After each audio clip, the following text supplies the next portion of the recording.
In this video, we're going to talk a little bit about the differences between having a big bankroll and sports betting with a small bankroll. All right. So that being said, welcome back to the channel. This is your boy Make a Wish here, giving you a little elaboration on the other video I talked about earlier about how much money do you need to actually sports bet. Okay. So, like I said, I gave you a quick synopsis in the other video, but let's get a little more in depth now, okay? So, number one thing, before you can really say that, I mean, this is, okay, as a beginner, as an intermediate, even as an advanced, regular gambler, degenerate person, okay? We all have to take certain things into consideration. If you actually want to be sports bet in the long haul or get to a higher level or get to a higher bankroll or make a lot of money from it, it all comes down to a few things. Like, everyone can get lucky every now and then. Everyone get lucky. Hit big, keep moving, okay? But the thing about that is hitting big and keeping the money in your pocket. That's the biggest thing. Keep your bankroll nice and healthy, if you want to bankroll at all right? So, answering the question from earlier, how much money you need is to actually start actively sports betting, it all comes down to you. It all comes down to what you want and what your goals are with the whole sports betting thing. See, because there are, just like in pro basketball, pro football, pro pool, pro tennis, pro chess, everything has different levels, different rankings of how well people are, how good they are, and what they do, okay? There are people who are professional basketball players, which you know them by name. You don't have to even watch basketball or follow the sport to know some people by name. And then there are many people who are on the same exact team, been playing there for 3, 4, 5 years, who you have no idea who they are, okay? There's a reason for that. The reason for that, I can't tell you right now. That's a little bit. The whole point is, though, as for sports betting, there are certain things that need to be done if you want to be successful in the long term. The number one thing here, of course, the question is, small bankroll or big bankroll? You have to really sit down and think about what are your goals are going to be for sports betting. Are you trying to just get in, make a few bucks and get out? Are you trying to get in, make a side hustle of this thing? Or are you trying to get in and make it into a long time committed job? And then, what's your end goal? Are you going to do it for like 2 or 3 weeks? Are you going to do it for 4 or 5 months? Are you going to do it for 2 or 3 years? How much time are you going to invest into it? A lot of people, this is one of the things why I get really upset about this. And one of the reasons why I actually decided to start making this channel is because a lot of people are drawn to the allure of fast money. A lot of people come into the gambling world with nothing but hopes and dreams, hoping to do more and get more, okay? I tell you, through my countless, many years of being a gambler, through many different avenues of gambling, some being super ignorant, some being super sophisticated, that money comes and goes, and when you're not ready for the money coming and going, especially for a plan, you are basically destined to fail. Because I know everyone here has heard the saying, house always wins, right? There's a reason for that. Because the majority of players do not know how to combat the house. The majority of players are going there with a hope and a pipe dream and just trying to make it big and getting it out, potentially, okay? So, all that being said, little bankroll to big bankroll. Let's just get this into schematics, right? There are casual degenerate gamblers. There are there are And yeah, casual grinders. There also are people who are a little more sophisticated with the casual, non-degenerate gambling. And there are people who are a lot more smart and sophisticated with their grinding at a sophisticated level. You define your avenue, what you want to do. Each side, no matter which label you are under, I'll just give a few for it, just random out of the blue, that it all comes down to what you are trying, your goals are going to be. So let's say for instance, okay, if you're just trying to make a quick $50 one time, okay, how are you gonna make that $50? Are you gonna take $20 and turn it into 50? How are you gonna do that? Do you know what game you're gonna play? Do you know what you're gonna do if you lose? What do you do when you lose?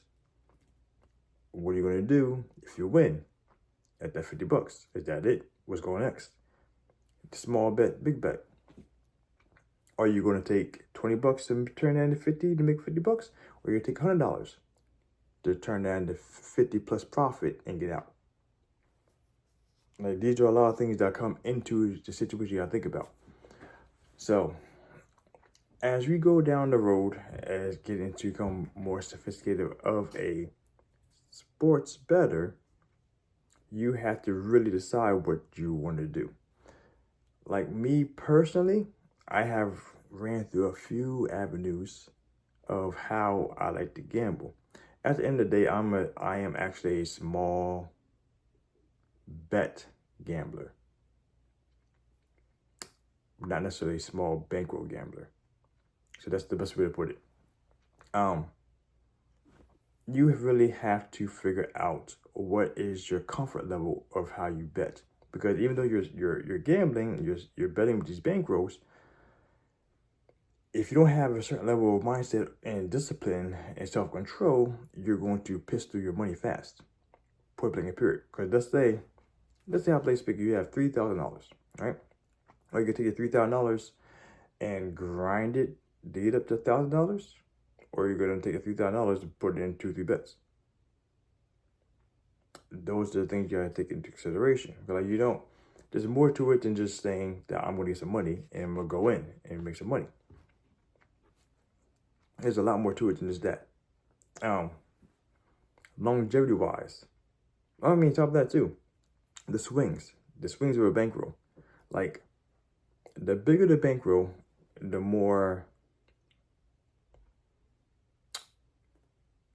better it is for you to maintain your self-control levels. It's easier to avoid your emotional swings. Some people have a natural gravitation to actually be bothered by a loss of $10, $15, $25, even if the bank was $30,000. Some people are not affected by that same exact loss until it's about $150, $200 per bet. Do you have the ability to make $2 bets, $3 bets and not split them? Or do you have the ability to make $200, $300 bets and not split them? Because if you're a casual grinder or gambler,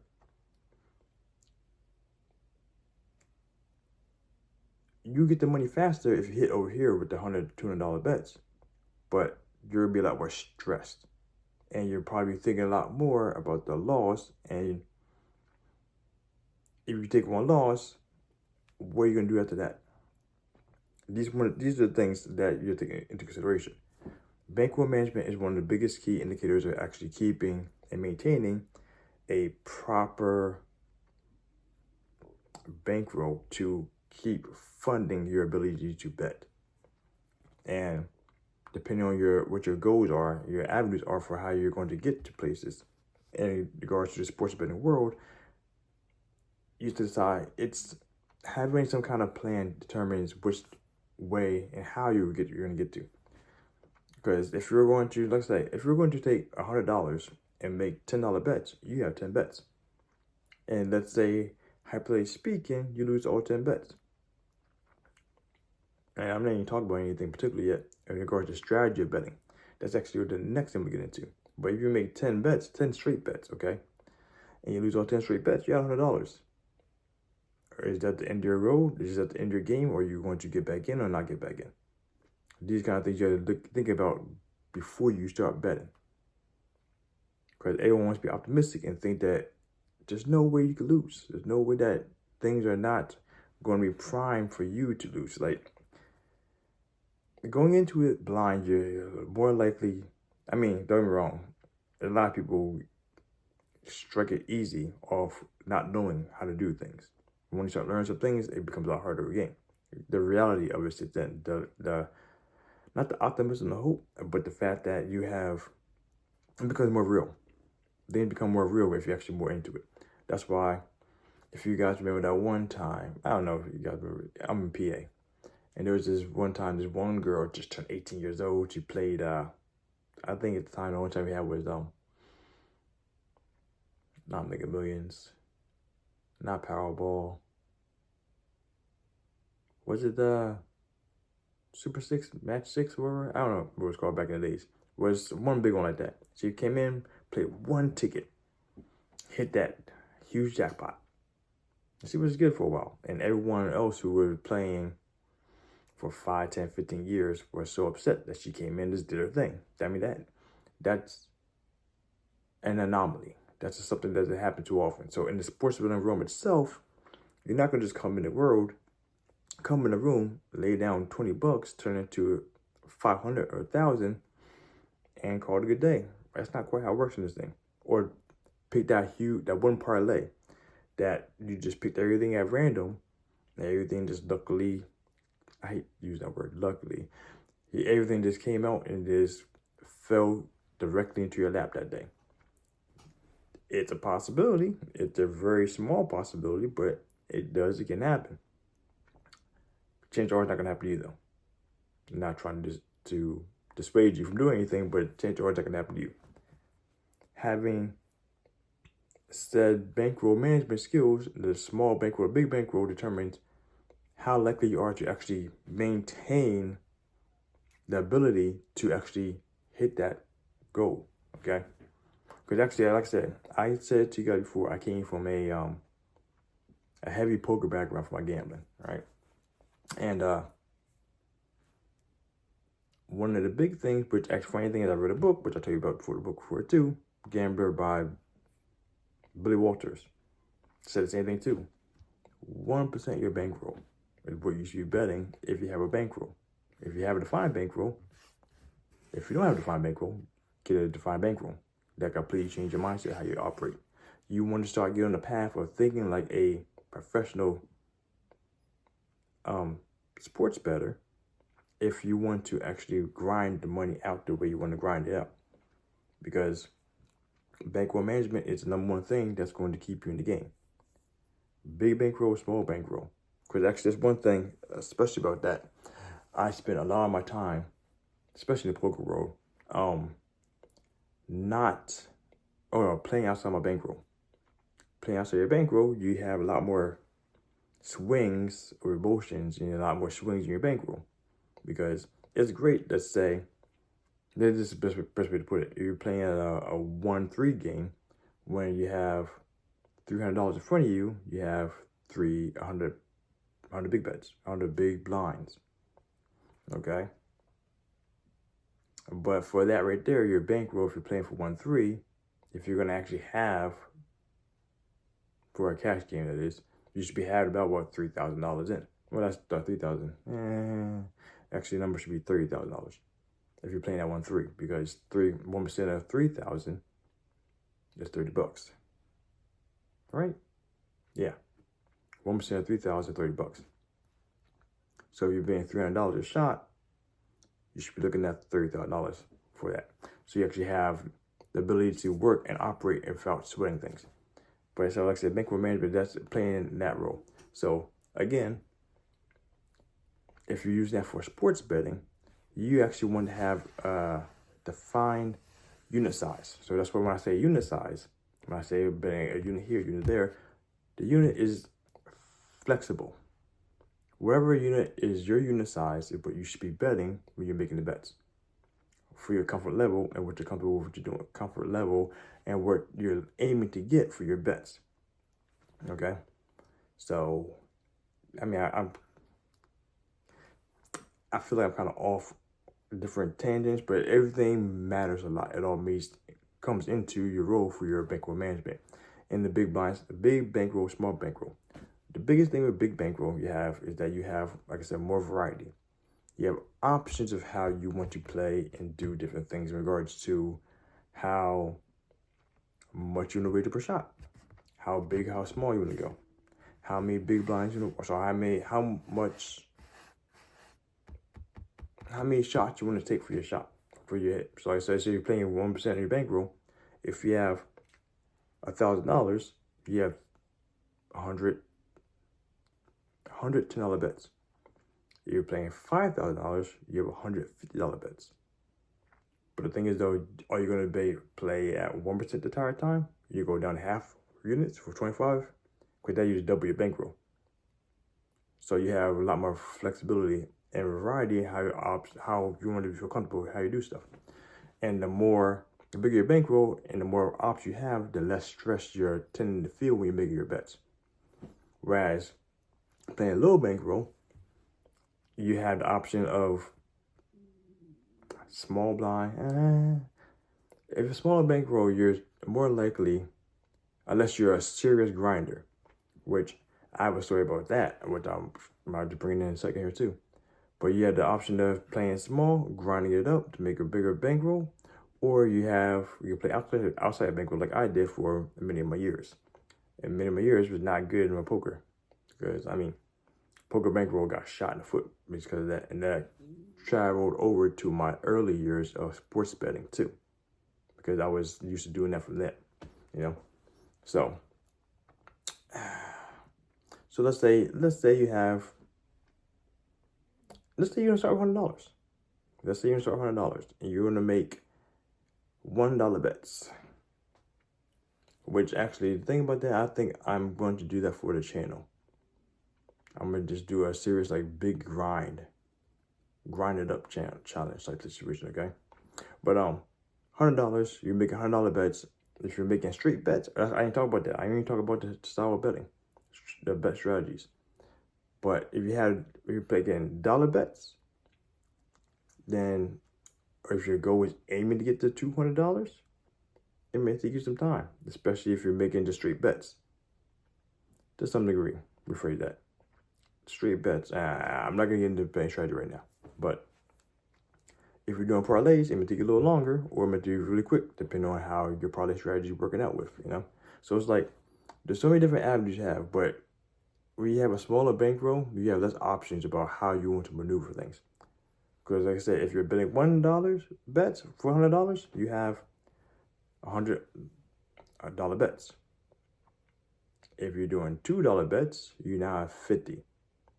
If you have $5 bets, you have 20. So I'm saying and you're going to make more, but you're going to lose more faster too. So when things are going good, things are going great, you're going to get your bankroll up faster. But when we have smaller amounts, you're going to do a lot more bets, a lot more winning to get to somewhere that you may not feel is the level to where you want to be at financially. So I said, everything that I said is everything you want to do for how much money you need to start sports betting comes down to what your financial goals are with sports betting in the first place. If you're trying to grind it out and turn it into a long-lasting career, depending on your bankroll, you can start out small or you start out big. Big gives more flexibility, less stress. Small forces you to be more disciplined, because once your bankroll's out, you're done until you restart up, and then you're going to come to an endless cycle of going in and out, going in and out, going in and out, especially if you're playing outside your bankroll management, or playing too big for your bankroll. So if you have $100 and you're playing $10 bets, you could be constantly in and out, depending on what's happening, if you're not hitting enough. Or if you hit enough, you can actually build up quickly. But again, you still worry over here. Whereas over here, Mr. 3000 at $10 bets, he could do a lot more betting and a lot more. Because that's one thing there. When you're winning and losing, you're going to be doing this quite often. You're going to be doing this quite often emotionally. And depending how things are, depending on where things happen during your day, determines how bad it is, things hurt. Playing a $10 bets or $3 is going to be a lot less likely for you to lose your bankroll and lose control. Whereas over here, at Mr. $100 bet, it's a lot more likely that you are going to lose the emotional control faster because you're playing at an uncomfortable level for your bankroll. That's the best way to put it. So, and then over there, you're going to keep constantly resetting. Whereas this here, he may not be resetting. He may lose some, go up, some, lose some, but it's a lot less stressful. Think how it is. So that's one of the biggest key things with bigger bankroll, small bankroll. So you have to decide what you want to do, what your goals are going to be. Your long-term goals, short-term goals, try get in, get out, And then from there, like I said, we're not talking about better strategy right now. We're not talking about research and any tools you may purchase or not purchase to get into making your bet smarter or more efficient or whatever you're going to do. There's a lot more work in sports betting than just casual dueling, throwing money away somewhere. If you want to make it that way. If you want to be a casual degenerate gambler, there's ways for you to do that. If you want to be a sophisticated grinder who researches and does everything by analytics and numbers, there's a place for you there. And depending on how you want to do your bankroll and how you're going to control things determines everything from there. So there is no defined number for what you should be doing. And there is an advisable number depending on who you talk to. The basic basic consensus of people who do sports betting is say 1% of your buy-in, 1% of your bankroll is a reasonably good way to control yourself. Anything more or less than that, it's up to you. Like you may feel comfortable doing that. Me personally, what I always advise is find a number you're comfortable losing, because you're going to lose. You're always going to lose gambling or sports betting or anything else of this nature. It's about riding the wave and winning more bets at bigger money than you lose. Losing more bets at bigger amounts cripples your bankroll faster. So you're going to try to minimize the losses. Maximize the gains, minimize the losses. That's what you want to do. So like I said, I kind of did a lot of rambling talking here about a lot of key points here. But at some point in time, I'll remake this video, actually have things a lot more clearer, a lot more cleaner for you guys, because there's a lot to this. There's lots of sports betting. I'm going to attack this and make things more concise and make more videos about these individual topics as we go along through this journey together. Okay, so hopefully you guys like this one. I'm gonna cut this off right there. Like I said, I answered the kind of question a little bit to some degree, but a whole bunch of schematics about stuff. But hopefully you guys enjoyed it. If you did, share this with a gambler that you know, someone trying to get into it, or share this with someone who's been gambling for a while, who needs to hear this information and take this into consideration about what's going on for the future for gambling. Okay, because my job right now is to help you guys become better gamblers. Help us take over the gambling world by making smart decisions, making smart bets, and get more money in our pocket instead of giving to casinos. You know what I'm saying? You know what I'm saying? So with that being said, let's go out there and make some money, guys. Happy gambling grinders. Make a wish. Out.